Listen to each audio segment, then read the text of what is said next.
BTP, Big Business Technology for Small Business. Good morning and welcome to BTP. It's Michael here again. It's a new week, new way to go for this week. Now, first of all, thank you for those eagle eyes that have pointed out that the BTP logos are backwards. That's a bit of a camera trick of the iPhone when you use the forward-facing camera, so sorry about that. It has confused a few people. No, we haven't changed our name to PT, whatever it is, PTB, DD, whatever. Anyway, look, today's live video. I want to talk about passwords again. Last week I had the unfortunate situation where a customer had been hacked and a person had remote desktoped in and they had then ransomwared the client. On checking the passwords for all the users and the server, those passwords are known by hackers. So this customer was doomed to fail. They were going to get hacked because their passwords are out there in the wild. Now, the reason this has hit a bit of a nerve is because on Friday, people started becoming aware of a large database of usernames and passwords for people that have been hacked. They've been collected from Yahoo, Microsoft, LinkedIn, Facebook. All these passwords have been collected, and of course, people are reusing passwords because it's easy to remember one password, not many. People are making them simple, and they're putting them into these websites, and now they've all been hacked and they're in the open. Now, why is this so important? Well, on Friday, 733 million, I'll say that again, million email addresses have been gathered together in text files with 22 million individually separate passwords. So someone has gone to the trouble of collecting all of these passwords and supplying them in a bundle called Collection 1, and they are sending this bundle through what people call the dark web or Tor up to hackers, so that hackers can then make it part of their hacking tools, so they can then hack your servers and workstations and bank accounts and iPhones and anything else they can hack.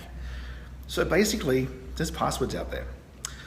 On the Friday, I went through and checked this customer's passwords, and every single one of them appears in this list. I came back to work and I suggested to the guys, how about you check your own personal passwords? All my guys are changing their passwords. Yes, we've all got at least one password that we use that is in the list.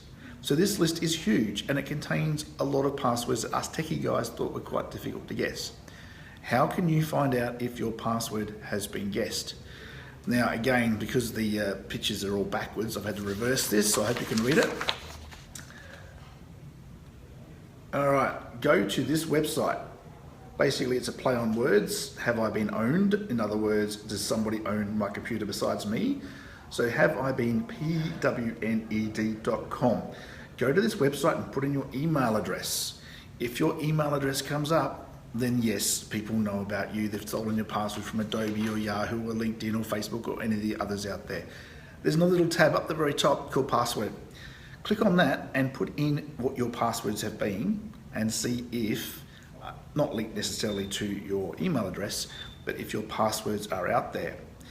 Now, the thing to be aware of, this was one hack. This is a text file that was 87 gig that a researcher came across that was being shared amongst hackers.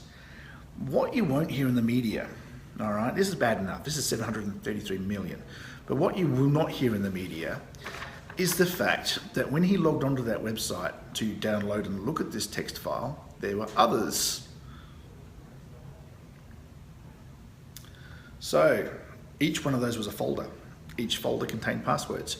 He's downloaded one of those folders.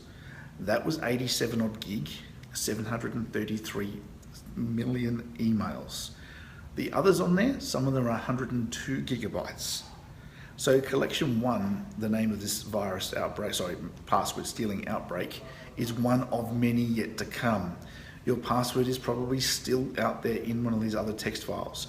The other text files have not been downloaded yet by the researchers. It has not been collated to the existing file, but potentially there are millions of more accounts out there. I'll show you again. We've got Collection 1. We've got Collection 2. Collection 3, Collection 4, and we've got some other more obscure ones down the bottom there, Collection 5 and all sorts of stuff. And some of these are humongous. Some of these, like I said, we've got one here of 256 gigabytes. That's double, if not triple, actually, the original hack. So these passwords and usernames are out there being stolen by these hackers. How can they use them? Well, if they know what your password is to log onto your computer at work, they might be able to start a VPN or a remote desktop, or come in through the mail gateway, or steal your credentials, or do something, or get into your Office 365 and use it to spam people, or use it to solicit people, or get money somehow, like Nigerian scams or whatever it is out there. So your passwords are very valuable to you. So go up to that website I showed you earlier. This one. Check to see if your password has been stolen. Check to see if your email address is known about any breaches.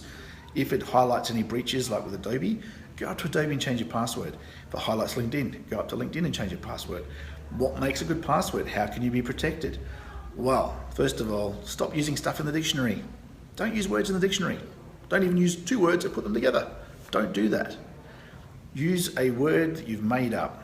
Change some characters around. Put some unprintable things in there. Put some dollar signs and hash marks and something in there to make it unique. Put the space bar in there. Make it a sentence. So I work at BTP January 01. That's a valid password. That's not what I'm going to use. I just told it to you. But that's a valid password. It's very long, very easy for me to remember, and it will protect me a lot better. So I have different banking password to my logged in, for my LinkedIn password, for my Facebook password, for my Adobe password. They're all different.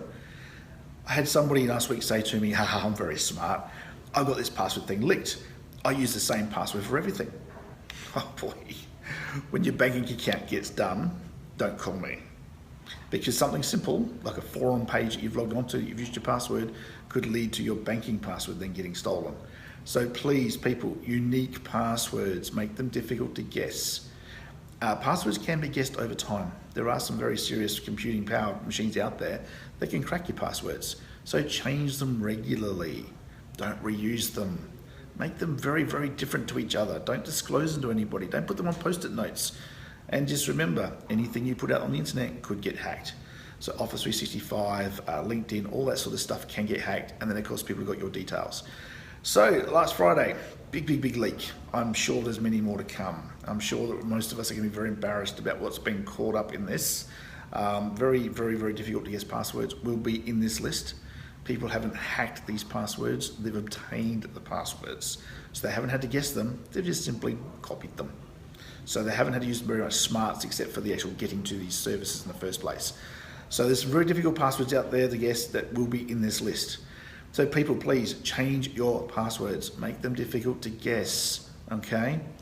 If you really want to ask, drop us a comment personally and say, hey, look, is this idea for a password? Don't give me your password, but is this idea for a password good? And I'll let you know, okay? So go up to that website, check to see if your password's been leaked, check to see if your email address is out there, see if any of your credentials are out in the wild, change any passwords that have been hacked, make up some new passwords, and be prepared to change them regularly. Else you'll end up with your money taken, or your privacy taken, your identity taken, or maybe ransomware or something like that. So please go out and do that. Other than that, I'm going to go to my coffee now. So hope you're enjoying your cup of coffee for the morning.